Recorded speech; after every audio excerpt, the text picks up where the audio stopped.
spooksters, and welcome to Spooky Sips. I'm the host, Deandra Laser, and today we're going to be reviewing some Nightmare on Elm Street coffee.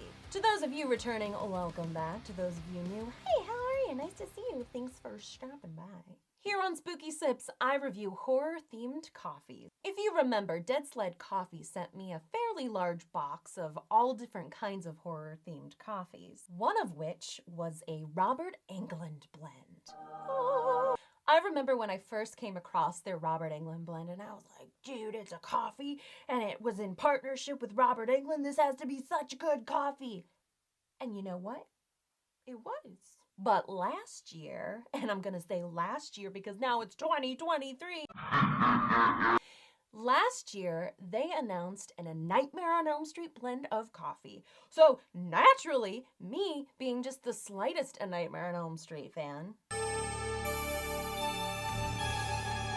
had to try it. Otherwise, I would go to jail. Jail. Go to jail. Right to jail.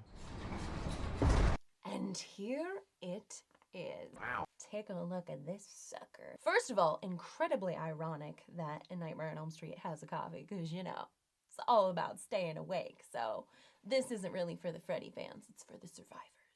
I'm into survival. Which I love the idea that this isn't a Nightmare on Elm Street coffee, because the whole idea of A Nightmare on Elm Street is basically you gotta stay awake to escape Freddy. So, bada bing, bada boom, here we go. The name of the blend is Never Sleep Again. We've got this lovely photo of Freddy on the front with the sweater pattern behind him. This is a Vietnamese and Uganda blend of coffee. If you remember the lovely scale of Dead Sled coffees, here the Never Sleep Again blend is all the way down here in dark, bitter, just absolutely strong so you can stay awake to escape Freddy. On the other side, there's a little bit of a synopsis, of course, for those who are unfamiliar, but underneath of it, it says, the officially licensed A Nightmare on Elm Street coffee is a blend of Arabica beans from Vietnam and Robusta beans from Uganda. We added the Robusta beans for that little extra kick of caffeine so you can never sleep again. Ingredients, coffee. I love you, Dead Sled, but like, did we have to put the remake glove on here? You know, I found the coffee to be a really interesting development in the world of A Nightmare on Elm Street for a couple reasons. In 2019, a friend of mine worked for Warner Brothers in their merchandising department. If you know, Warner Brothers owns New Line Cinema, and they were basically kind of not going into Freddy territory anymore because they just didn't see it as being super profitable. Which is dumb because there's so many A Nightmare on Elm Street fans out there, but whatever. Fast forward, and there's a slasher resurgence, and everybody who's anybody is getting some kind of film or a TV show or whatever, video game. If you're lucky, wish we were that lucky at being a Nightmare on Elm Street fans. Not really much else, and it's probably because, if you remember, the Craven estate got the US rights, basically, for A Nightmare on Elm Street, and Warner Brothers did not. And last we heard in the developments of the A Nightmare on Elm Street world was that the Craven estate had opened submissions for script ideas, but we haven't heard much of that since. Rumor has it that they're kind of going back and forth behind the scenes to eventually get something out and potentially announce the next development in this year, 2023. Fingers crossed, but we don't know. Meanwhile, while New Line Cinema has been duking it out with the Craven estate, and everybody else is getting their stuff made, I feel like New Line is like, well, we gotta push it because we really see Freddy being something profitable, so we're gonna do all these different partnerships. That's why we got the Freddy's Nightmares on all the different platforms, and didn't happen before, and why they're doing all sorts of licensing deals, including this here coffee. More to come on that at a different time. But they're doing what they can with what they own to bang off of the A Nightmare on Elm Street brand and the resurgence until they can get some kind of TV show or movie or video game or whatever. Anywho, back to the coffee itself. So let's try this out. And I'm back. I got a smaller cup of coffee this time because I wanted to showcase this beautiful mug that was a gift from my friend and fellow fredhead, Corey. It's got Weston Hills Psychiatric Hospital with little Freddy. And then on the other side, it says Springwood Asylum, established 1930, Our Lady of Sorrows. Hathaway House, intensive treatment, inmate 1428. Sanitarium for the deranged and maniacal. It was like so pleasant at first, and then it was just like, it's bad. And we're like, we know. Let me just say, this coffee has a pretty strong smell right off of the bat.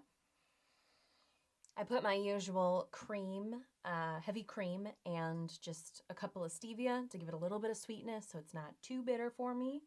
But let's see.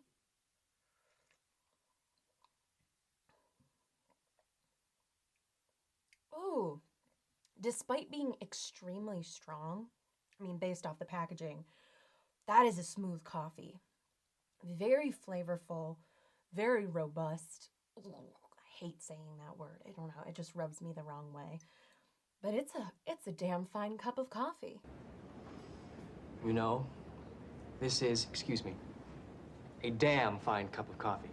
Overall, it's a really good coffee. Sometimes darker coffees are just way too dark and bitter, and sometimes lighter coffees are a little bit too weak.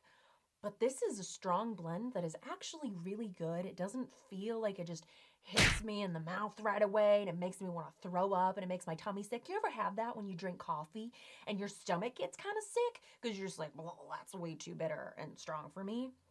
This is not that coffee. It's a strong coffee. I'm curious to see how it's going to make me work. I feel like it might be the placebo effect, but already I'm feeling pretty energized. And I'm just heckin' excited to drink a Nightmare on Elm Street coffee. How about that?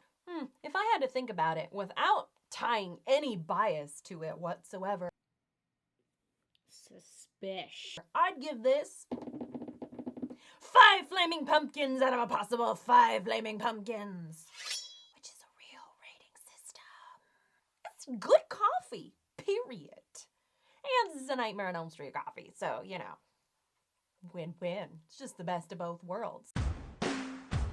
It's available on their website for $22. I know that seems like a lot when you can get a sack of coffee for about the same price. I mean, no, not about the same price. A sack of coffee for like 1/4 of that at the local store? I don't know, but it is expensive for a coffee. I will say that, which is why it doesn't get 5.5 flaming pumpkins.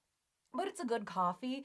It's a horror-themed coffee. It's in a Nightmare on Elm Street coffee. It is officially licensed, and so, you know what? Go support it. It's at least worth trying once. This and the Robert Englund blend, I would say, are just really, really good coffees, and you'll feel extra special as a Fredhead for drinking them. Well, that's about all I've got in me for today, but I made quite a large pot of coffee, so I'm gonna have to suckle this down as best I can. Well done, Dead Sled, and thank you so much, New Line and Warner Brothers, for finally giving us more A Nightmare on Elm Street something. Please have more coming. This is just a little bit of something that I'm hoping is on the horizon. I bet we all are manifesting for 2023.